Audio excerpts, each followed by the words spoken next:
daily soccer podcast with the Global Sports Podcast Network. Hello everyone and welcome back to the Daily Manchester United. Happy Friday, you made it. And your reward is a load of international matches. Look, I don't make the rules, I just have to follow them blindly. My name's Kieran, I'm joined on today's episode by Tom. Tom, how are you doing? Not too bad, thank you, Kieran. Yes, under different surroundings actually, although similar surroundings to when me and Niall reviewed the Europa League final. Obviously it was a depressing night, but maybe that could prove to be a blessing in disguise later in the season of which we are in. And European football may not be on the horizon for us this season, but who knows what the following seasons could bring. We're top half now. We're never looking back, maybe, he says.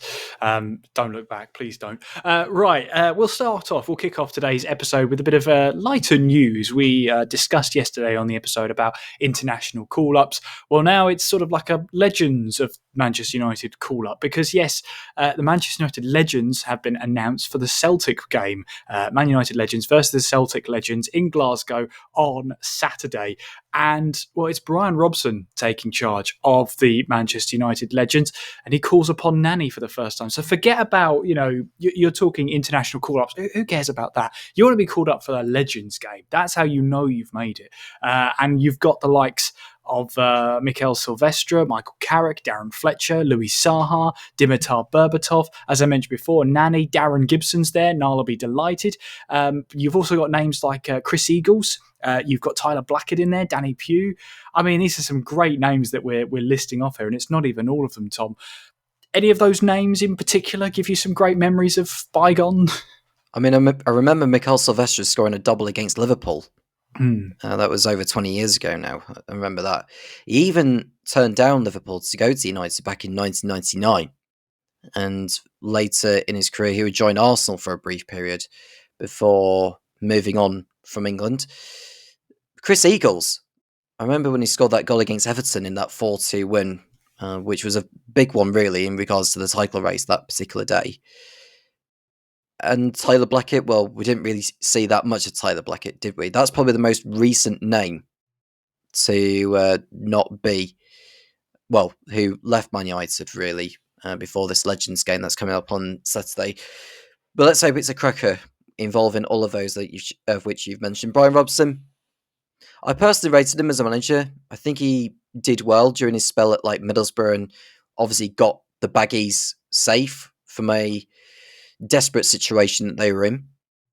So best of luck to them. And of course, it's a one-off game. It's all fun and laughs on the day, which I think is what all the fans who are turning up to that need. Absolutely, yeah. Just a little bit of light-hearted action. I mean, the Celtic squad, the Celtic Legends is. I mean, it's stacked as well. You've got Joe Hart and Artur Boruc as your keepers, but you've also got the likes of Charlie Mulgrew, who's been there, I think, for years. You've got Joe Ledley, starter from the past. Stilian Petrov, ex-Aston Villa, Stilian Petrov. Georgios Samaras, I mean, that's just a name that sparks fear into those who watched UEFA Euros 2008. I mean, yeah.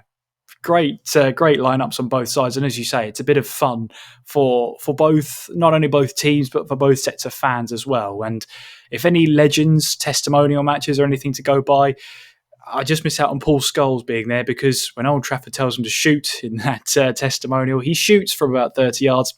You know what happens next. They can make some just fantastic memories, and I'm trying to think actually. Chris Eagles made a move to Blackburn afterwards, didn't he? I'm sure. Was that right? I think it was Burnley. Or was it Burnley? I think it was. I have to look up because Tyler Blackett sort of made his name at Reading, made over 100 appearances at Reading. So, and then is currently playing, I think was for Rotherham United up until 2024, but he did make a move to Cincinnati in 2021, making 31 appearances and scoring a goal. But yeah, Tyler Blackett, left the club, I think, trying to look back at this in 2016. So it's been a while. He's 31 years old now. And hopefully, we'll see him in the United colours. And I like those Legends games as well because it's recognising those players that came through the academy as well, and went on to have decent careers. Let's not beat around the bush. Players that come through the United Academy and they go to, say, the Championship or another Premier League team, you still consider that a successful academy prospect that's come through the academy and been able to play full-time football. And I suppose the academy's built on that. And this is a way of saying, you've come through the academy, we recognise that you've had quite a successful career. I've seen where Chris Eagles went to after United. It was Burnley. I was right. Okay. So you got the Lancashire club, but not the one that he actually went to. Yes. And he actually went to Bolton Wanderers, then Blackpool, then Charlton. Bolton, that was it. Yes, I remember now, because that was like FIFA, what was it, FIFA 10, FIFA 11, it probably would have been. Yeah. Chris Eagles. I remember that name, yeah. Oh, I got the wrong B. Oh, I'm going to be slaughtered now. Yeah. Oh, it's okay. It's deserved. I'll take it. Yeah. But again, like some of those names, like Dimitar Berbatov in a Legends game, it's like his first touch never left him, and just love seeing him play. I always loved him myself. I mean, it was a good character, was Dimitar Berbatov, and the flair he even brought whilst he was at Bayer Leverkusen. I think it was that little chip or whatever over the goalkeeper into the net in the Champions League. I don't know which team it was, but it was a delightful chip. But the flair he showed at Tottenham afterwards was just sublime. He may have only been there for 2 years. I can't remember which one it was where he sort of turned and then as he spun, he dragged the ball with him past defenders. He even carried that United. There was even a couple of goals in an FA Cup tie at Fulham in 2007. If you haven't seen it, for those who are watching, go watch it. It'll be somewhere on YouTube. It was just delicious to watch. I mean, also one to just keep rolling back is the Berber spin, the legendary Berber spin. And still to this day, you're not quite sure how he actually kept that ball in. Thing of beauty. And the thing is, he just made it look effortless. He wasn't a player that ran in behind. He was very intelligent about where he positioned. And he was one of those that always sort of ran into the box late if he was on the edge of the box. He sort of knew how to time his runs, and what he lacked in, sort of raw pace, he more than made up with flair, intelligence on the pitch. Just a classy striker, very classy, and a joy to watch. Is just what I would say. Yeah, and he came over with a League Cup winners' medal for Tottenham in a Tottenham team which was struggling at the time, and then he made the move to United following. I think Saha went. Did Louis Saha go before Berbatov shortly arrived? I know they left at around about in the same transfer window, but I don't know whether United bought Berbatov because they had already let Saha go to Everton. He must have done, because he left the number 9 for Berbatov to fill in.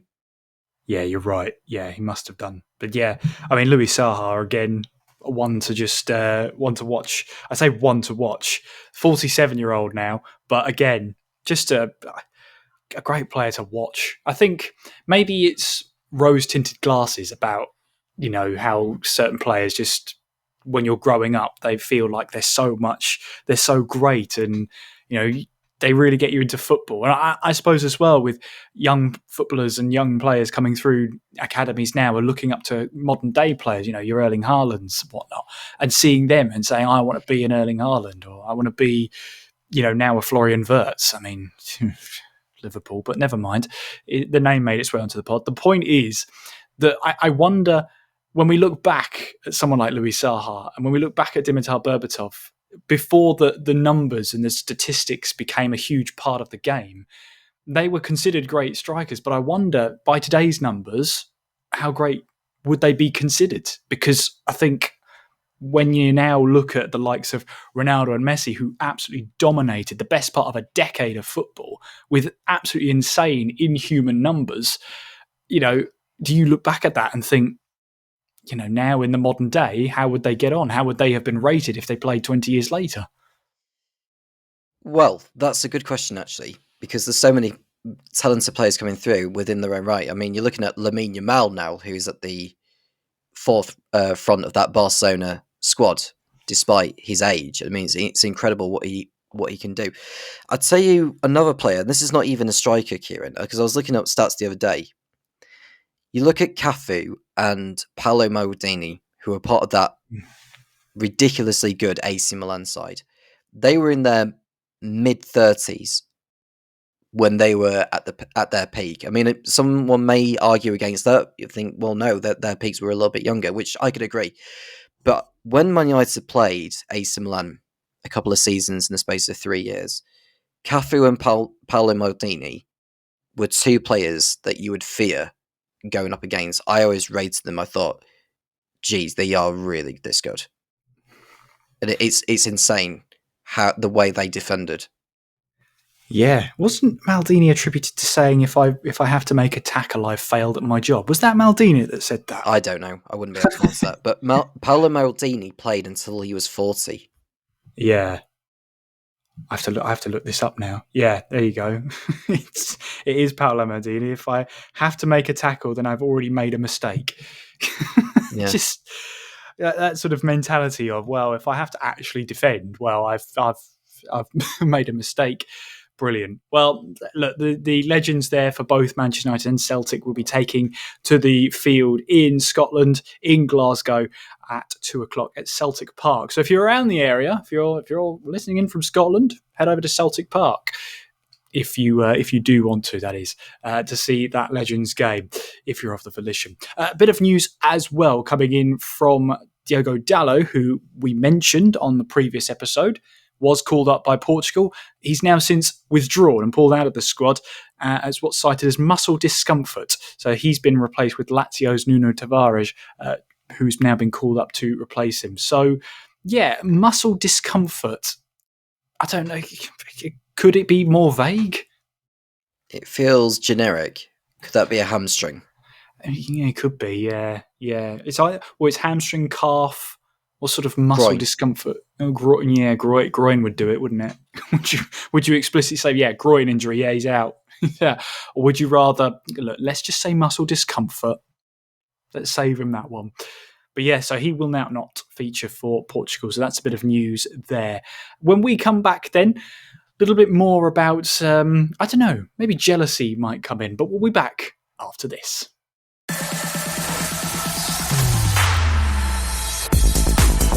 Your daily soccer podcast with the Global Sports Podcast Network. Your body is unique, and Global Sports Podcast Network has partnered with Bionique, the world's most personalised supplements. Bionique provide 100% tailor-made supplements designed to deliver precisely what your body needs at exactly the right levels to optimise your health. No guessing. So click the link in the show notes. Use the code GSPN2025 for 40% off your first month's subscription. Bionique. Don't settle for off-the-shelf solutions made for just anybody. Get what's right for you right now.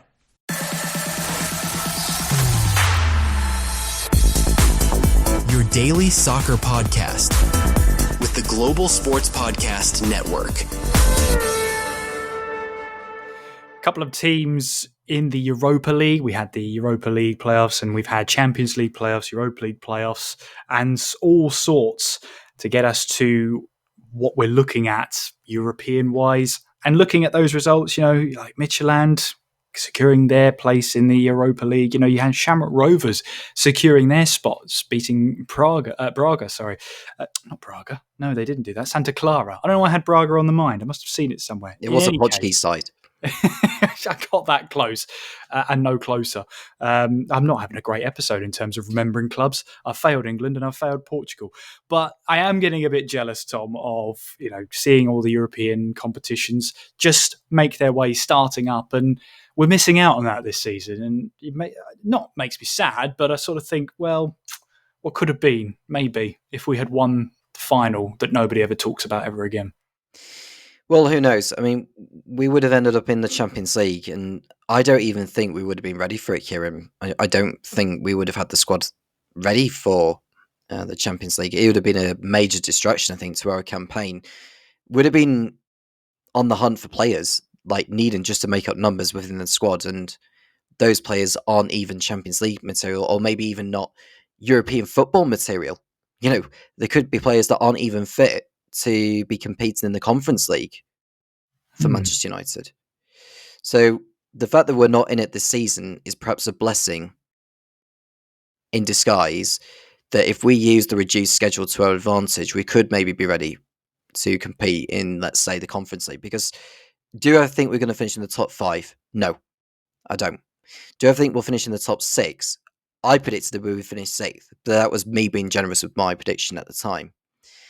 7th position or 8th could potentially get us into the Conference League, providing that the side that win the League Cup this season end up qualifying for Europe via their domestic league. So you've got, obviously, if it was, let's say, Chelsea that won it, or Liverpool or Man City that won the League Cup, that would hand effectively the Conference League place to the side that finished high enough in the league to be warranted it. With us, we've obviously never played in the Conference League, but I think that's the level of we are at if we do end up qualifying for Europe. Some people are going to laugh at me for it, but I honestly think that's the case, because we were good at beating sides like Athletic Bilbao and Lyon, Real Sociedad, which was great. But the club is in need of a rebuild. And if you play in a competition like the Conference League, which Chelsea won last season, but they were expected to win it anyway with the squad that they had, it could help rebuild the morale that United need at this moment in time to get back to where they need to be as a commercial entity, not just a sporting entity. That is something that I think United needs to go out and achieve if they're going to get anywhere, which I suppose would lead what I'm about to propose, Kieran. Okay. Okay. What's on the mind of Tom Cairns? Right, this is going to end up being a bit of a laugh to some people, but I do absolutely love what I've put together. Okay. This one is called the UEFA Foundation League. Now, what this competition is, it's a 4th-tier club competition that involves even more of the inferior sides who are trying to compete in Europe. Us. Yeah, right? Exactly. Exactly that. So it would work in effectively the same way as the Conference League. So you've got 36 teams in the league phase with your preliminary knockout round, last 16, quarterfinals, semi-finals, and a final. The winners would earn a place in the Conference League, in the league phase automatically. And I think they would be the only ones qualifying for the league phase automatically without needing to go through the qualifying rounds in the playoffs.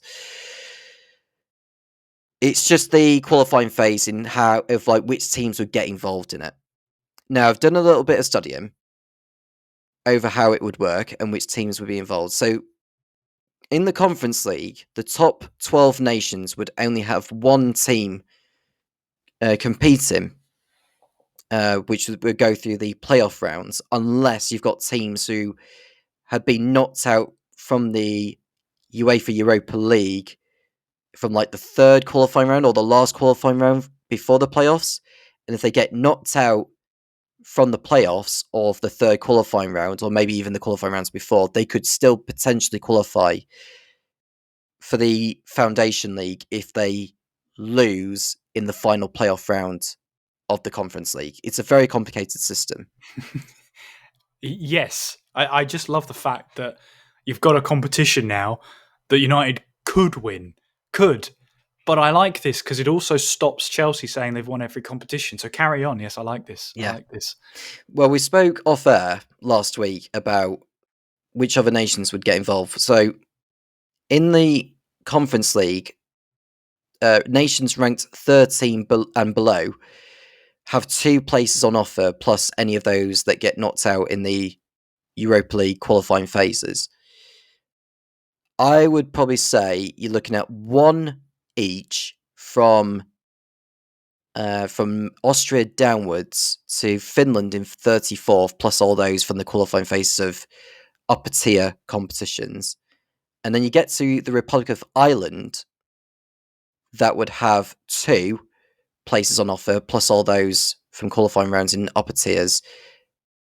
And then you could decide maybe from there which nations would get 3 representatives. So, yeah, it's a very complicated system in how it works in the qualifying phase, but when it gets to the league phase, it would make more sense. I mean, when I heard about the Conference League being introduced, and I thought, yes, another tier of European football. And whilst it probably was quite a money-driven move, I think it's a great opportunity for clubs to experience Europe. You've got, I think Lincoln Redham's qualified for the Conference League group stage now, and that's massive for Gibraltarian football. You get money just for winning in a group stage game. If you win a game, that's probably worth about £400,000 to £500,000 in that region. Once you take in TV revenue and whatnot, it's probably maybe going to be close to 300,000 because you're looking at $500,000 for your Champions League wins, maybe even close to $1 million at that point. So it's a huge amount of money that would come into a club if it's your European competition.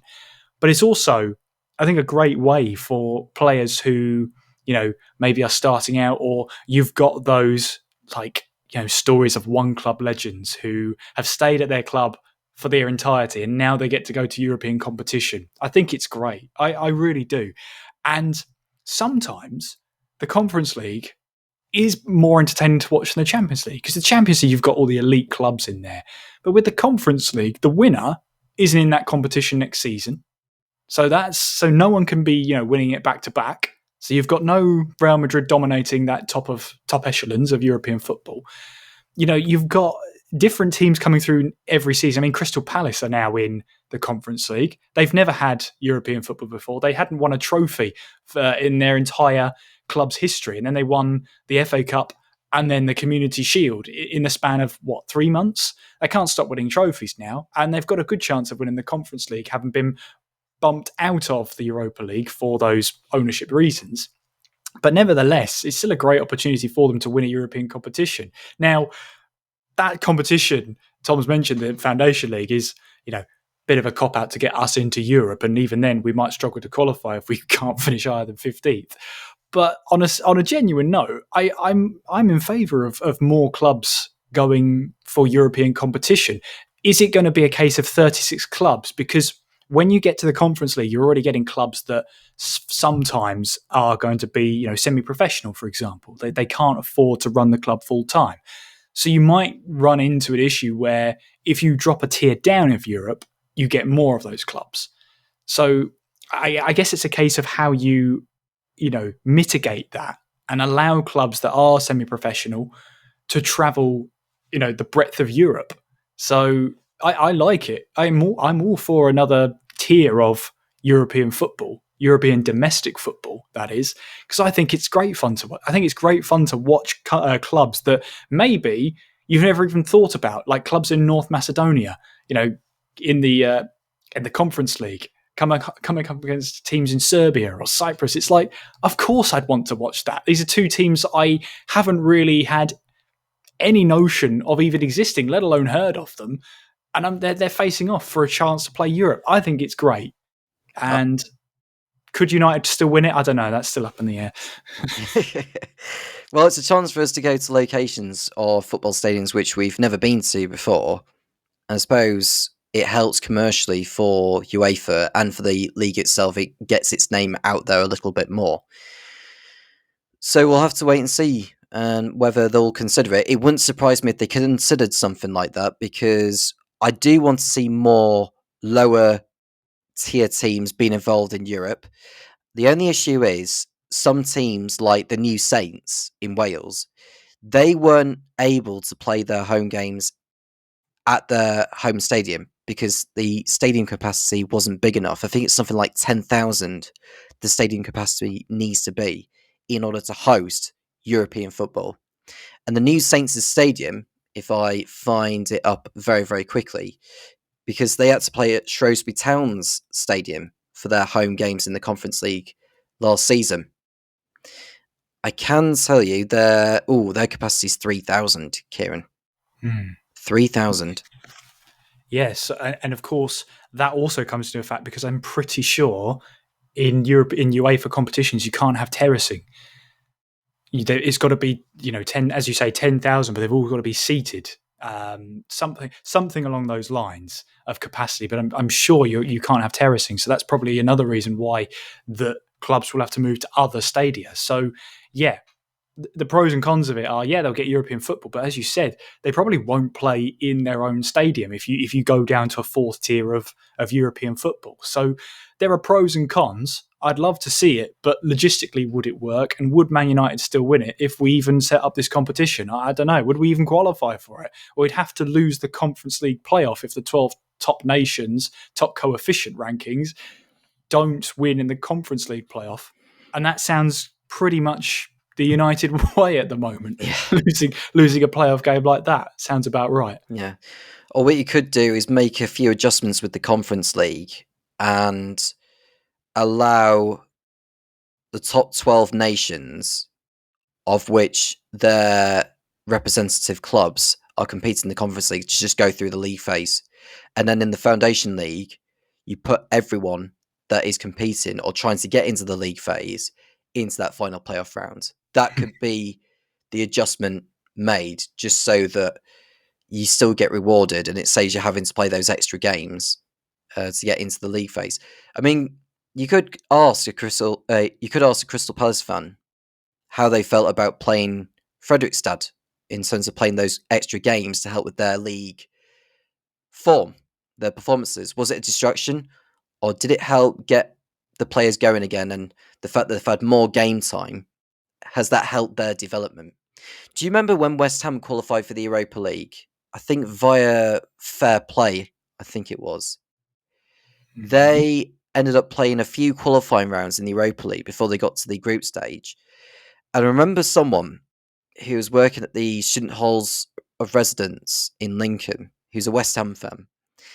Their start of season form in the Premier League was contributed by playing in the qualifying rounds of the Europa League, which helped West Ham's consistency throughout the season 2015-16. I could maybe see that a little bit with Crystal Palace in terms of the way they've gone about their business of like getting their season up and running before the Premier League season begins. There's a lot to consider for UEFA with this new concept, but at least the basis of it has been covered, Kieran, with it being 6 games. I didn't mention that bit, actually, or I may have done a little bit. 6 games in the league phase for each of the teams so that it's not too much travelling from September to December or January, whichever, because obviously there's television broadcasting things involved, especially when it comes to the last match day. You've got to have it on a separate Thursday to the Europa League and the Conference League. So it may be like the first, like January, let's say. Because the Europa League's last match day 8, is like the second match day of January. Because they do 2 match days in January, don't they? The Champions League and the Europa League. So it may be that the Europa League match day is on, that second match day in January. The Conference League can be the first match day of January, and then the Foundation League being the last match day 6 in December. That could be a good way of putting it. I think so.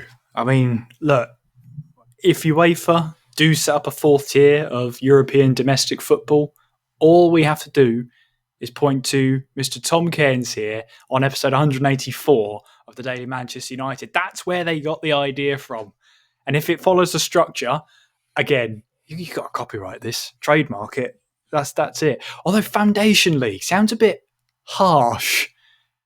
Does it? In my opinion, no. Because it's about building morale for these clubs.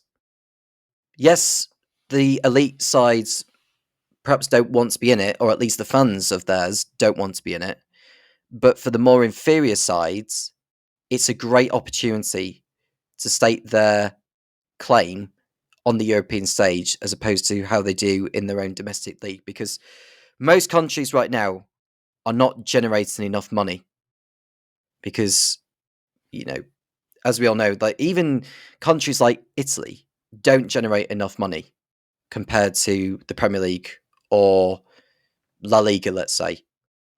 Whereas if you look at all these inferior countries of which their representative clubs are competing, there's not enough money being generated for these clubs. That is an opportunity that shouldn't get refused. And if they win it, let's say like a side from Slovakia win it. Just trying to think of sides from Slovakia. What's the capital of Slovakia? Bratislava. Slovan Bratislava. If they won the Foundation League, it would mean the world to them and to the country.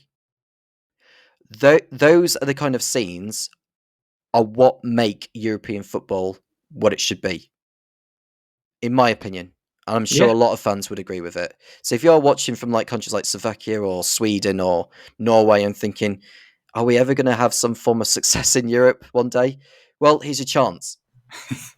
The Foundation League. You heard it here first. Well, we have made it to the end of the week and the end of today's episode. Thank you so much for watching and listening this episode. That's right. If you're watching this episode on YouTube, it means you found our YouTube channel at GSPN Daily Man United Podcast. And that means if you're listening on Apple or Spotify, that means you're missing out. You're missing out on Tom waving right now in his hotel room. There you go. You're missing out on all the fun here by watching along. But of course, you can still listen to us if you're on the go on Apple and Spotify. Make sure you do follow us and give us the rating that you feel we deserve as well.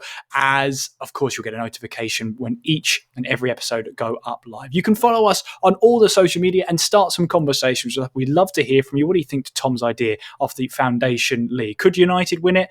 That's up to you. You can follow us on all the social media at GSPN Man United. We're on Twitter and X, we're on Instagram, we're on TikTok, and we're on Facebook. And of course, this episode couldn't be brought to you without our partners at Zencastr, because at the Global Sports Podcast Network, we spent a lot of time selecting our delivery platform, and Zencastr came out the clear winner. And with 4K video recording from your phone and offering AI editing so you can remove all of those ums and ahs if you want to, or if there was a specific word you thought, I stumbled on that one, you can just obliterate it from history. So if that sounds like something you want to do and you want to start your story, make sure you check out Zencastr in the show description to learn more. And a big thank you to Zencastr for sponsoring us on today's episode. That was it then, the Daily Manchester United, and we hope you enjoy the rest of your weekend. Pick up on that international football where you can and look out for our Red Devils as well. In the meantime, take care of yourselves, have a great weekend. We'll talk to you soon.